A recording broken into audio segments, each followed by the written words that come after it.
ಒಂದು ಬ್ರಿಡ್ಜ್ ಇದೆ, ಅದು ಕೇಳಬೇಕು ನೀವು. ಬ್ರೂಕ್ಲಿನ್ ಬ್ರಿಡ್ಜ್ ಅಂತ ಇದೆ. ದಯವಿಟ್ಟು ನೀವು ಹೋಗ್ಬೇಕು, ಅಲ್ಲಿ ಹೋದ್ರೆ ಅವಕಾಶ. ಈಗಲ್ಲ, ನೆನ್ಪಿಟ್ಕೊಂಡಿರಿ, ಬ್ರೂಕ್ಲಿನ್ ಬ್ರಿಡ್ಜ್ ಅಂತ ತಲೆಯಲ್ಲಿರಲಿ. ನಾನು ಪ್ರತಿ ವರ್ಷ ಹೋದಾಗ ಆ ಬ್ರೂಕ್ಲಿನ್ ಬ್ರಿಡ್ಜ್ ಮೇಲೆ ಹೋಗ್ತೇನೆ. ಪ್ರತಿ ಸಲ ಹೋದಾಗ ನನಗೆ ಗೊತ್ತಿಲ್ಲ ಹಾಗೆ ಕಣ್ಣಲ್ಲಿ ನೀರು ಬರುತ್ತೆ ನನಗೆ ಬ್ರೂಕ್ಲಿನ್ ಬ್ರಿಡ್ಜ್ ಮೇಲೆ ಹೋದಾಗ. ಇದು 3 ಜನರ ತ್ಯಾಗದಿಂದ ಬಂದಂಥದ್ದು. ಯಾಕೆ ಮಾಡಿದ್ರು ಗೊತ್ತಾ? ಅವ್ರ ಹಠ ಇತ್ತು, ನಾವು ಮಾಡಿದ್ರೆ ಲಕ್ಷಾಂತರ ಜನಕ್ಕೆ ಪ್ರಯೋಜನ ಆಗುತ್ತೆ ಇದು ಅಂತ. ನಿಮ್ಗೆ ಗೊತ್ತು, ನ್ಯೂಯಾರ್ಕ್ ಸುತ್ತಮುತ್ತ ಸಮುದ್ರ ಇದೆ, ಒಂದ್ ಕಡೆಗೆ ಮ್ಯಾನ್ಹಟನ್ ಹೊರಗಡೆ, ಆ ಕಡೆ ಭೂಪ್ರದೇಶ. ಅಲ್ಲಿನ ಜನ ಇಲ್ಲಿ ಬರ್ಬೇಕಾದ್ರೆ ಅಷ್ಟು ದೂರ ಸುತ್ತ ಹಾಕೊಂಡ್ ಬರ್ಬೇಕು, ಒಂದು 40-50 ಕಿಲೋಮೀಟರ್ ಸುತ್ತ ಹಾಕೊಂಡ್ ಬರ್ಬೇಕು. ಅಲ್ಲೊಬ್ಬ ಇಂಜಿನಿಯರ್ ಇದ್ದ, ಜಾನ್ ರೋಬ್ಲಿಂಗ್ ಅಂತ ಹೆಸರು ಒಂದು. ಅವನು ಅನ್ಕೊಂಡ, ಇಷ್ಟು ದೂರ ಹಾಕ್ಬಾರ್ದು, ಎಷ್ಟು ಪೆಟ್ರೋಲ್ ಖರ್ಚಾಗುತ್ತೆ, ಎಷ್ಟು ಟೈಮ್ ವೇಸ್ಟ್ ಆಗುತ್ತೆ ಜನಕ್ಕೆ, ಒಂದು ಬ್ರಿಡ್ಜ್ ಕಟ್ಬಿಟ್ರೆ ಹೀಗಿದೆಯಲ್ಲ, ಹಿಂಗ್ ಡೈರೆಕ್ಟ್ ಬ್ರಿಡ್ಜ್ ಕಟ್ಬಿಟ್ರೆ ಸಮುದ್ರದಲ್ಲಿ ಆರಾಮಾಗಿ ಹೋಗ್ಬೋದಲ್ಲ, 10 ನಿಮಿಷದಲ್ಲಿ ಹೋಗ್ಬಿಡ್ತೀವಪ್ಪ ಆ ಕಡೆ. ಸಮುದ್ರದಲ್ಲಿ ಬ್ರಿಡ್ಜ್ ಕಟ್ಟೋದೇನು ಸುಲಭನ ಅದು? ಆದ್ರ ಆತ ಬಿಡ್ಲಿಲ್ಲ.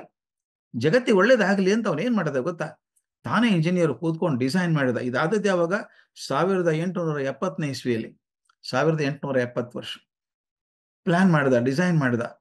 ಮಗನ್ ಸೇರ್ಸ್ಕೊಡ, ನೀನು ಬಾರಯ್ಯ ಮಾಡೋಣ ಅಂತ. ಮಗನು ಬಂದ, ಅವನ ಹೆಸರು ವಾಷಿಂಗ್ಟನ್ ರೋಬ್ಲಿಂಗ್ ಅಂತ. ಅಪ್ಪ ಪ್ಲಾನ್ ಮಾಡಿದ್ರು, ನಮ್ಮಲ್ಲಿ ಗುದ್ಲಿ ಪೂಜೆ ಅಂತೀವಲ್ಲ, ಪೂಜೆ ಮಾಡಿದ್ರು, ದೊಡ್ಡ ಕಂಬ ನಿಲ್ಲಿಸಿದ್ರು. ದುರ್ದೈವ ನೋಡಿ, ಆ ಮಾಡೋ ಹೊತ್ತಿಗೆ ಆ ತಲೆಗೇನು ಫೌಂಡೇಶನ್ ವೀಕ್, ಮರಳಲ್ಲ ಜಾಸ್ತಿಯಲ್ಲಿ, ಕುಸಿದ್ ಬಿಟ್ಟು ಆ ಕಂಬ ಬಿತ್ತು.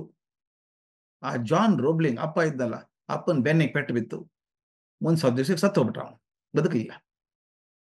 ಅವನ ಕಾಲಿಗೆ ಪೆಟ್ಟಾಯ್ತು, ಬೆನ್ನಿಗೆ ಪೆಟ್ಟಾಯ್ತು, ಒಂದು 3 ವಾರಕ್ಕೆ ಸೇರ್ಕೊಂಡ್ಬಿಟ್ಟ ಅವನು. ಪ್ರಾಜೆಕ್ಟ್ ಏನ್ ಮಾಡ್ಬೇಕು? ಮಗ ವಾಷಿಂಗ್ಟನ್ ರೋಬ್ಲಿಂಗ್ ಹೇಳ್ದ, ನಮ್ಮಪ್ಪ ಕನಸು ಕಂಡಿದ್ದ, ಲಕ್ಷಾಂತರ ಜನಕ್ಕೆ ಪ್ರಯೋಜನ ಆಗುವಂತ ಕೆಲಸ ನಾನ್ ಮಾಡ್ತೀನಿ ಅಂತ ತಗೊಂಡ. ಅವನ್ ದುರ್ದೈವ ನೋಡಿ ಹೇಗಿದೆ. ಹಡಗಲ್ಲಿ ಮ್ಯಾನೇಜ್ ಮಾಡ್ತಿರ್ಬೇಕಾದ್ರೆ ಹೋಗ್ತಾ ಇದ್ದ, ಹಡಗು ಟಪ್ ಅಂತ ಅದಕ್ಕೆ ಬಡೀತು, ಕಾಲಿಗೆ ಭಾರಿ ಪೆಟ್ಟಾತು, ಬೆರಳೆಲ್ಲ ಚೂರು ಚೂರು ಆಗ್ಬಿಡ್ತು ಬೆರಳು. ಅದರಿಂದ ಒಂದು ಸಿಪರೇಟ್ ಒಂದು ರೋಗ ಬಂದ್ಬಿಡ್ತು ಅವನು. ರೋಗ ಬಂದ್ರೆ ಏನಾಯ್ತು ಗೊತ್ತಾ? ಹೇಳೋ ಹಂಗೆ ಇಲ್ಲ, ಹಾಸ್ಪಿಟಲ್ ಮಲ್ಕೊಂಡ್ಬಿಡ್ಬೇಕು, ಬೆನ್ ಹುರಿ ಪೆಟ್ಟಾಗ್ಬಿಡ್ತು. ಮಲ್ಕೊಂಡೇ ಇರ್ಬೇಕು, ಹೇಳೋಕ್ಕಾಗಲ್ಲ. ಆಸ್ಪತ್ರೆಗೆ ಸೇರಿಸ್ಬಿಟ್ರು. ಪ್ರೊಜೆಕ್ಟ್ ನಡೆಯೋದು ಹೇಗೆ? ಅವ್ನು ಧ್ವನಿನೇ ಇಲ್ಲ, ಮಾತಾಡೋದು ಧ್ವನಿ ಬರಲ್ಲ, ಸುಮ್ಮನೆ ಜೀವೋತ್ಸವ, ಮಲಗಿದ್ದಾನೆ, ಏನು ತಿಳಿಯಲ್ಲ ಅವ್ನು, ಗೊತ್ತಾಗ್ತಂತ. ಆದ್ರೆ ಬುದ್ಧಿ ಚುರುಕಿದೆ, ಅಡ್ಡಾಡಕ್ಕಾಗಲ್ಲ, ಏನು ಮಾಡೋಕ್ಕಾಗಲ್ಲ. ಅವನ ಹೆಂಡತಿ ಎಮಿಲಿ ಅಂತ ಹೆಸರು ನೆನ್ಪಿಟ್ಕೊಂಡ್ರೆ ಸಂತೋಷಪ್ಪ ನೀವೆಲ್ಲ. ಇದನ್ನ ಅಲ್ಲಿ ಹೋದ ನಿಮ್ ಕಣ್ಣು ಮುಂದೆ ಚಿತ್ರ ಬರ್ಬೇಕು. ನಾವು ಆರಾಮಾಗಿ ಹೋಗ್ತೀವಲ್ಲ, ಯಾರೊಬ್ರು ತ್ಯಾಗ ಮಾಡಿದ್ರಿಂದ ಆದದ್ದು ಒಂದು ನೆನಪಿರ್ಬೇಕು. ಆ ಎಮಿಲಿ ಏನ್ ಮಾಡಿದ್ಲು, ಗಂಡ ಹೇಳಿದ್ಲು, ಒಂದ್ ಕೆಲಸ ಮಾಡಿ, ನೀವು ನನಗೆ ಹೇಳ್ತಾ ಹೋಗಿ ಏನೇನ್ ಮಾಡ್ಬೇಕಂತ, ನಾನು ಇಂಜಿನಿಯರ್ ಹೇಳಿ ಮಾಡಿಸ್ತೀನಿ ಅಂದ್ಲು. ಅವನು ತನ್ನ ಕೊರಕಲ್ ಧ್ವನಿಯಲ್ಲಿ ಹೀಗ್ ಮಾಡ್ಬೇಕು ಅಂತ ಹೇಳೋ ನೋಡಿ ಡ್ರಾಯಿಂಗ್ ಸ್ಕೆಚ್ ತೋರಿಸೋನು. ಆಕೆ ಹೋಗಿ ಇಂಜಿನಿಯರ್ ಹತ್ರ ಮಾತಾಡ್ಬೇಕು. ಸ್ವಾಮಿ, ಇದು 1 ದಿವಸದ ಕೆಲಸ ಅಲ್ಲ, 2 ದಿವಸದ ಕೆಲಸ ಅಲ್ಲ, 13 ವರ್ಷ ಅವನು ಹಾಸಿಗೆಯಲ್ಲೇ ಮಲ್ಕೊಂಡ. ಅವನು ಇನ್ಸ್ಟ್ರಕ್ಷನ್ ಕೊಟ್ಟ, ಎಮಿಲಿ ಹೋಗಿ ಇಂಜಿನಿಯರ್ ಹೇಳಿದ್ಲು, ಬ್ರಿಡ್ಜ್ ಕಂಪ್ಲೀಟ್ ಆಯ್ತು. ಕಂಪ್ಲೀಟ್ ಆದ್ರೆ ಅಮೆರಿಕನ್ ರಾಷ್ಟ್ರಪತಿ ಕೂಡ ಬಂದ್ರು ಇನಾಗ್ರೇಷನ್ ಮಾಡೋದಕ್ಕೆ. ಹಾಗೆ ಬ್ರಿಡ್ಜ್ ಮೇಲೆ ಹೋಗಿ ಬಂದ್ರು.